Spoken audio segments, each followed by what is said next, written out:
So, before I address questions, I just want to share with you a little experience that I had this morning that I thought was very useful.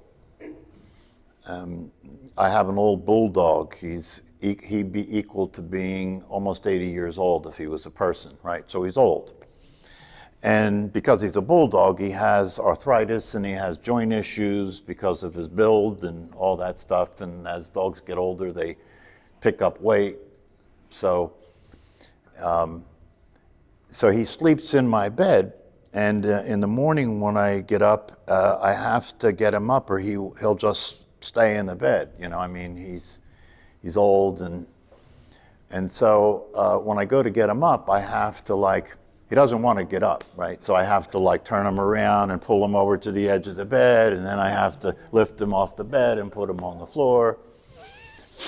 And when I went to do that today, as I'm turning him around to bring him over to the edge of the bed, right? All of a sudden he growled and snapped at me and tried to bite me. Right? And I noticed when he did that, within me, there was this impulse of anger. Do you know what I mean? You know, and it would be very easy for an uninitiated person, right, to say, how dare that dog try and bite me? I feed that dog. You know what I mean? I've taken care of that dog for all this time. And he bites me, right? This is the way the mind works, right? This is the way the personality thinks, right? And I'm sure there have been many people that when they were in situations like that with an animal, that they beat the animal or worse. But because of the fact that I have been involved in these practices and so forth, the immediate thing that occurred for me is, and when I had this angry impulse arise, I immediately saw that it was irrational. Why? Because the dog, he's got arthritis, and when I went to move him, I was hurting him. And so it's a natural reaction on his part to try and bite me because I'm hurting him. He's not sophisticated, right? He can't say, ouch, that hurts, don't do that, right? And so I immediately recognized that and the anger disappeared because I was in touch with things as they were, right? And, you know, I helped him. Finally, I did bring him down off the bed. And then I looked at the situation and I realized, I don't want to get bit. So in the future, the next time I do this, I'm going to bring a little treat and see, because he will come for the food, I promise. Right? And just hold the treat and let him come, right? So this is the way that skillful means works, you know? You see what's happening and you don't get caught up in your reactions about it, right? But you give it consideration. You look and see, what is going on here? Now here's the thing. Here's the reason I'm sharing this story. The way that dog reacted to me when he tried to bite me is the way every human being you've ever encountered that said anything hostile to you, that tried to assault you or tried to assault other human beings, it's exactly the same thing. Exactly the same thing, right? Yeah, because the system that a human being is really no different than the dog's, right? If your brain signals you that you're under attack, right, you're going to go into fight, flight, or freeze, right? So it's the same thing. And what we do is we add to that our interpretation, right, which happens in thinking, but not just thinking, happens in reactive thinking, right? And happens without a whole lot of conscious awareness, right? And so it then breeds more conflict and more acting out and more assaultive behavior, right? But it's all innocent. It's a machine that's doing it, right? And this is why when human beings try to deal with that kind of behavior, right, they can't effectively deal with it, right? Because then it's two machines arguing, right? Two reaction machines bouncing off each other, right? Like that. And because I worked in the prison system, I had a first-hand opportunity to see this in humanity, to see this situation in humanity, right? Because I never, one of the things that I recall about the way it was for me when I was working in the prison system is, again and again and again, when I had a one-to-one interaction with different inmates, right, many of whom were in prison for murders and whatnot, and many of whom were in prison and learned how to live in prison, which meant that they built their body up to be the Hulk, right? So you could survive in prison, right? But when I interacted with those people, right, I did not interact with that. I interacted with the consciousness behind all that. And it was always interesting to me how the facade that they had to deal with the world would immediately drop when you're interacting with them that way. I remember once when I was, I set up a program for the education department in the prison, right? Which had inmates come because they had a big problem with inmates coming to go to the school, but they really didn't care about education. They just wanted to go and hang out with other inmates and be with where the women are and this, that, and the other, right? And so the education department was having a tough time keeping inmates from coming when they felt like it, right? And had attendance problem. So I came up with a program where they would come to an orientation and the inmate would sign an agreement saying that they would be there every day, right? And then when they didn't come to school, we would call them in for a meeting, and there was you had three layers of response if you failed to come to school, right? You know, the first would be just a counseling, right? You know, then there would be, by the third meeting, you're thrown out of school for 6 months, right? So and so I set up a thing like that, and it was working, right? And then one day I was walking into the school area, and I saw this guy who was the Hulk, sitting on a desk, and he called me over and he said, you know, my cellmate. Now you have to understand, in prison, a lot of guys have cellmates that's their partner, not just friends, okay? And so he said, my cellmate told me that you threw him out of school. And he's talking real low, right? And so he said, and so if you want to be able to come to work tomorrow, and if you understood the way things were in prison, you don't say that unless you mean it, okay? So I'm standing there in front of this guy, and he's telling me he's about to jump on me, right? Unless I satisfy him and tell him I'm going to let his homie come to school, right? So I very calmly explained to him why I created this program, and that my interest was in having his homie get an education. What did he think about that? And he said, no, there's nothing wrong with that. And I said, well, then you must agree with me, right? His whole demeanor just fell. His whole demeanor fell. And he was there with me, right? Shook my hand, left, and the next day his homie was in school, okay? So that's what's happened. And I found over and over again over the years that I was working in the prison, when you talk to who they are, not who they think they are, right? It goes right through it. It goes right through it, and their defenses drop, right? Because they realize that you're not who they thought you were, you see? So it's an interesting thing to pay attention this way and see these things like I explained with the dog, right? Now, the other way to apply this is to yourself, because you behave toward you the way people behave towards angry dogs, don't you? Don't you? Aren't you relentless, and aren't you easy to judge yourself? Aren't you easy to be angry at yourself? Aren't you easy to reject yourself because you're not the way you think you should be, right? Then you're behaving the same way with the dog that I'm talking about, because you're just as innocent as the dog, because what's not working for you is machinery. What's not working for you is automatic machinery. There's no consciousness about any of that, right? And so when you practice these practices and you learn the teachings and you develop these insights, you develop compassion for yourself like I had compassion for the dog, right? And you have to have that compassion for yourself in order to proceed in the spiritual path. You have to, right? Otherwise, you'll be in your own way.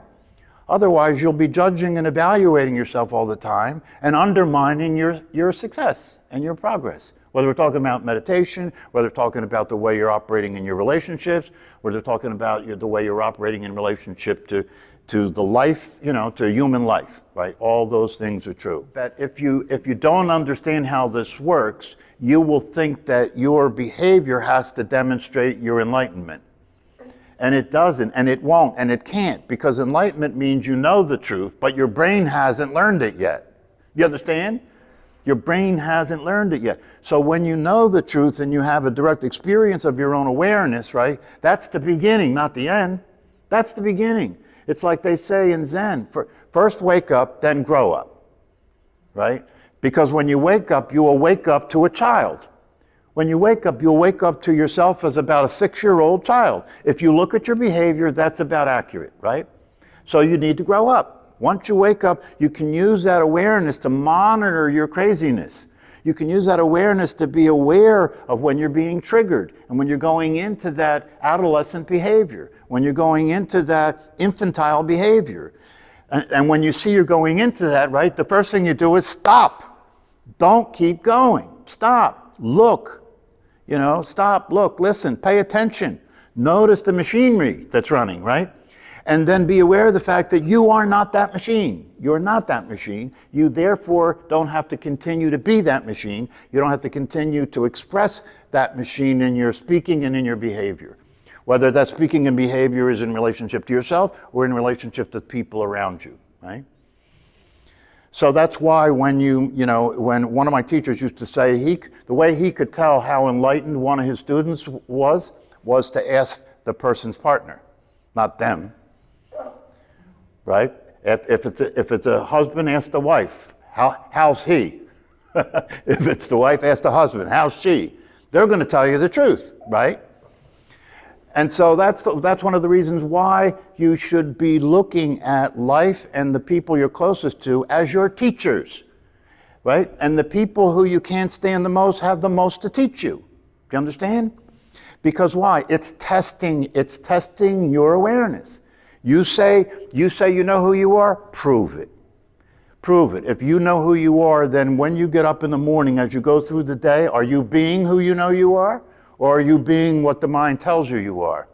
And you got a very bad habit of being what the mind tells you are, right? You got a very bad habit of falling into the pitfall, going into the rabbit hole of believing the voice in your head. It happens so instantly, doesn't it? I mean, if you pay attention and catch this, it'll really be an eye-opener how easily you slip into thinking you're the thinker of your thoughts. That's what I'm talking about. When you think you're the thinker of your thoughts are the truth, not thoughts. When you think you're the thinker of your thoughts are the truth, not thoughts, especially if you're pissed off, right? Yeah, when you're angry, right, and angry thoughts are happening in your mind, right, they're the truth. That's the truth. Don't tell me that the person's not an asshole. He is an asshole. I know he's an asshole, right? That's the way it occurs for you when you think you're the thinker. But when you know you're not the thinker and the thought comes up, he's an asshole, now you have some objectivity to see the thought, right? I didn't think that thought just happened. It came from my conditioning. It's not a useful thought, it's a reactive thought. It's telling me the person I married that I love hates me. That happens, doesn't it? Yeah, it's telling me terrible things about the person that I married that I love. Right? And I'm immediately believing that and then going after the person. And their mind does the same thing and they're going after me, right? And that can go bad fast, right? That's how lawyers make their money. So what about if the person really is nasty or to you or something? Mm-hmm. Well, what if the dog really is trying to bite you? Well, but I think a dog really doesn't think about being mean. Neither does a person. No, but see, here's the deal. What I said is not in some cases. No, what I said is a tautology. What I said is in all cases. Now I understand that the way it occurs for you is the way it occurs for most people, right? Why? Because the way it occurs for you and the way it occurs for most people is coming from the idea about life and about people that we're separate from each other, we're separate from the world, right? And you have to be on the lookout to make sure nobody's coming to kill you today, right? This is all inherited from walking around in caves, right? But so you have to understand those programs are still going to run, and they're going to seem very true. And so it really takes something to understand that it's all mechanical. See, here's the thing. If you had the experiences that she had, if you had the conditioning that she had, you would be her. And you would have no choice about it. Do you understand? This is one of the things that I realized when I was in prison, working in the prisons, right? If I had grown up in the household that some of these guys did and had their father and mother and went through what they went through, I would have killed somebody too. You would have. You wouldn't have had any choice because it's all mechanical. It's all mechanical. And so the compassion, you see, for the person then, if you understand this, right, you have compassion for that person rather than being upset or angry or hurt for them. Because you know what, see, there's a thing called instant karma. Did you ever hear that song by John Lennon, Instant Karma, right? You know what instant karma is, right? If you're a mean, ugly, nasty person, right, your karma is to be a mean, ugly, nasty person. That's your karma.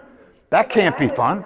But see, here's the deal. Until you can use what I'm talking about with yourself, you can't apply it to anybody else. Until you're free from your own mind, you're not free from other people's mind. Until you have compassion for yourself, you can't have compassion for anybody else. But the challenge is not to figure it out, but to not have it run you anymore. Yeah, to be able to be related to somebody when you have that first impression, when you have that first reaction, and not have that get in the way of being connected or, being related to the person. Because it's not true. It's not true. It's all reactive. It's all mechanical, right? That's why we're here, right? That's why we're here, because you don't want to continue to suffer what it's like to be a person who's in conflict with other people, who's in conflict with life, and ultimately who's in conflict with yourself. That's the suffering, right? You want to get out of being in conflict with everything and understand there's no reason to be in conflict with everything, right? Everything is the same. It's not different. Everybody's the same. They're not different. It's an illusion. It's what they call sleep. That's what they say. You're dreaming about all this. This is a dream you're having. It's not real. It's not true. You have to wake up and see what the truth is. And when you wake up and see what the truth is, you see everybody is the same. I have, one of the things that is common for people who experience what it is to be enlightened is they say things like, I have no enemies. I have no enemies. How could I have any enemies? Because I am everybody, right? It's like I said here before when somebody asked Krishna, I think it was Krishnamurti, how do you deal with other people? And he said, there are no other people. How can there be any conflict? There's nobody to have any conflict with because I am everybody. If you experience who you are, the awareness that you are is the awareness that everybody is. They're you, you're them. Where can there be any conflict? There may be differences, but that's different. That doesn't mean you have to fight. That doesn't mean you can't get along. Now, the other thing is that even if you're compassionate and you don't get into these reactions about people in the world that are behaving poorly and are threatening other people, right? That doesn't mean you don't do what you need to do to deal with that.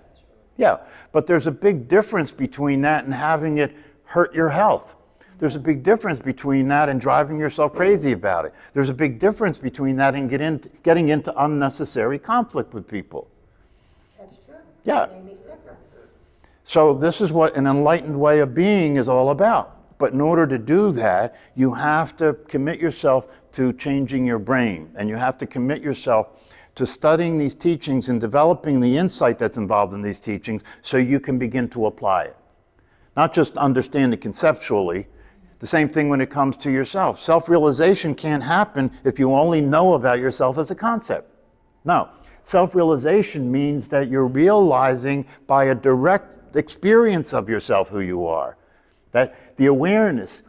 See, this is a very simple thing, but I have to keep repeating that it's critical and it's very important, If you have conceptual understandings about what's being said here, and if you're interested in these practices because you understand what's available through all that, right, then you have to start at the beginning. And the beginning is you have to move from a conceptual understanding, particularly about who you are, right, to an experience of that concept, right? And the experience of that concept is a relatively easy thing to do if you simply look, if you use the attention that is available to you and turn that attention and look back to its source. Look at what's seeing through your eyes. Look at what's hearing through your ears. Just look. Don't answer the question. Don't answer the question, who am I? But just look. Just look and allow yourself to make contact with it so you can say, I am aware of awareness. That's a direct experience. I am aware of awareness. It's not I have a concept about who I am. No. I am aware of awareness. That means I experience myself. Yeah. And when you have that experience, you're on the path. When you have that experience, now something is available and present that wasn't available and present before, because all of your attention was preoccupied with thinking. Yeah. So in order to become aware of the awareness that's always been here, right? You have to look. You have to look, and when you look and you're not thinking about what you're looking, you're just looking. You're just looking. And it can't be missed. How can you miss it? How can you miss it? If you really look, right? That's why in The Headless Way, which I haven't really talked about too much here, but my first book was really all about the Headless Way, Douglas Harding really came up with an extremely powerful, direct way of seeing the truth. Extremely powerful, direct way of seeing the truth. And the way he came up with that is through this concept called headlessness, right? The idea that you can't see your own head, right? And he came up with the pointing exercise. It was his first experiment. The idea of, pointing at the floor, using your awareness to look and see what your awareness is being directed at, right? So you point at the floor, and then you point at your knee, right? Looking at your knee, there's my knee. Then you point at your chest, you look at your chest, there's my chest. And then you go like this. Now what are you looking at? Now what are you looking at?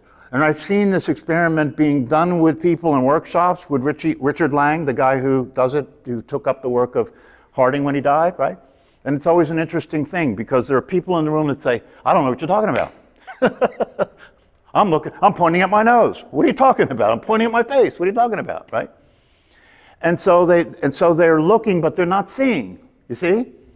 And then there are other people that point, there have been descriptions of Zen monks, of Buddhist monks, right, who did this exercise and had an enlightenment experience for the first time after being a monk for years and years and years. So there is something to be said about readiness. Are you ready? Are you really ready to hear this? Is your mind open, right? Is your mind open, or are you listening to what's being said and processing it to see if you agree? You see? That's why in the old days when you got a guru, right? First the guru would reject you and say no, right? But if you persisted long enough, the guru would finally give in and say, okay, you can be my student, okay, so make my dinner, take care of my laundry, sweep the floor. And this would go on for years, right? And the purpose of it was that they had to kill the ego off first in order to get the student in a position where they could hear the teaching. But if the way you're going to listen to the teaching, right, is I'm going to listen to it and then I'm going to think about it.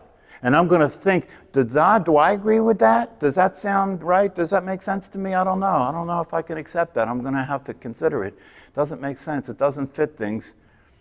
And if you're really committed to being a person that has your point of view and has your beliefs and thinks what you think, you can't continue the process. You can't continue the process, right? So you have to get over that first, right? You have to be open and receptive. It's what they call in Zen the beginner's mind. The beginner's mind. The most powerful way to approach any situation that arises in your life is to approach it with the idea that you don't know. That's the most powerful way to approach anything in life that comes up, is the don't know mind. They actually call it in Zen the don't know mind, right? The beginner's mind, right? And even if you still have an active mind that wants to generate a lot of ideas, right? You can understand this enough not to have that be what you pay attention to, right? You can understand this enough to know that that's not going to take you anywhere. You can't get out of the thought system from in the thought. You can't get out of the thought system from within the thought system. Right? You can't think out of the box. This was interesting because I understand what they mean when they say think out of the box, right? But in order to really think out of the box, you have to understand that the box is thinking. In order to really think out of the box, you have to understand that the box is thinking. The out of the box that Einstein experienced that allowed him to recognize the theory of relativity, right? That didn't come from thinking. He said so, it didn't come from thinking. And that's one of the reasons in a lot of his talk, a lot of what he wrote in his life was spiritual. It was spiritual. Because he knew directly, he knew what it was all about, not to think and to have access to awareness. And that awareness has an unlimited intelligence. That awareness is wise. That's where wisdom is. When you listen to the wisdom teachings, they came from the awareness. They were downloaded from the awareness. So this is why when you practice meditation, you're practicing giving yourself the opportunity to discover another way of existing, another way of being in the world, a way of being in the world that's not using thinking to be in the world. It's using being to be in the world. It has the understanding that your awareness knows what's going on. Your awareness knows what's going on. Right now, you can test that. Right now. Doesn't your awareness know what's going on? Do you have to think about everything that's going on to know what's going on? No. As a matter of fact, not thinking about it is giving you better access than thinking about it. Right? That doesn't mean that thinking doesn't have a place, okay? Right? But when it's the only game in town, it's a bad game to depend on in order to live your life. And that's why we're focusing on being aware of thinking. And the most important main thing in the focus of being aware of thinking is, in the beginning, to keep recognizing you're not thinking. You're not thinking. And that's very subtle. That's very subtle. If you don't think that's still happening, you're wrong. When you walk out of this room, if you really watch closely, you'll watch yourself slip into that you're thinking your thoughts. You'll slip into you're thinking your thoughts. And that's one of the reasons why, if you understand how all this works, you use when you're triggered, right? You use when you're triggered to focus very closely on what's happening, right? Because when you're triggered, if you think that your thoughts are true and real, if you think your thoughts are the truth, you're going to get in trouble. But if you really focus closely when you're thinking and you're upset, especially if you look at the content of the thoughts, right? Because if you look at the content of the thoughts in relationship to the person that you love, or your children, or your partner, or whatever, and you watch how crazy those thoughts are, it's not hard to see this can't be true. This can't be true that the thoughts you think about, oh, they don't care about me. You know, they're oblivious. They don't care about me. All they care about is themselves. I don't know what I was thinking, right? You're thinking these things about the person you love. Do you understand? And the reality of it is that's not true. That's not true. That doesn't mean they don't love you, right? You're just in a reactive state. You're just in a reactive state. And if you can see that for what it is at the time, it can save you loads of trouble. Loads of trouble, a lot of legal fees and the rest of it, right? Not to mention the misery. There is no misery worse than discovering you're in a relationship with somebody that you're very close to, right? And that relationship is turned to torture. There's no worse misery than that, right? But it's not necessary. It's not necessary.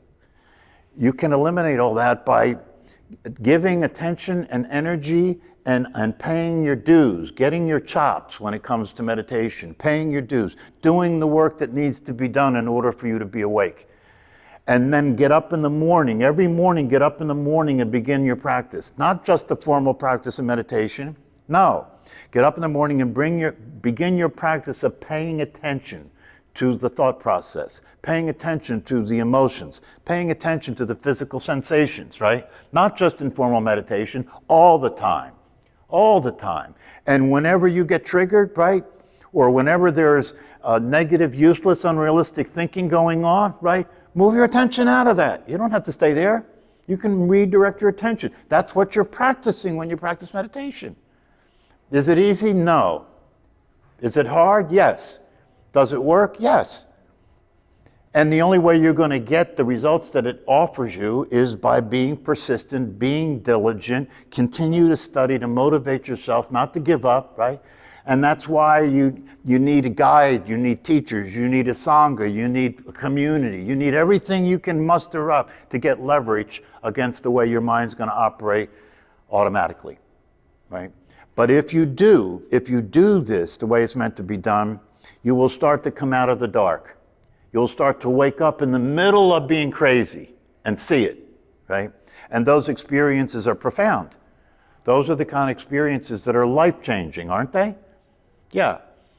And you will know that you've had those kinds of experiences if you have committed yourself to doing the practice, and if you have committed yourself to developing the understandings that are necessary. And there's no limit to how deep the understandings can go. There's no limit to how high the quality of your life can go. It's up to you, you know. What do you really want? You know, are you willing to do what it takes to have the life that you want? The results are available. The results are available. And you don't have to go through years and years and years of psychotherapy and be on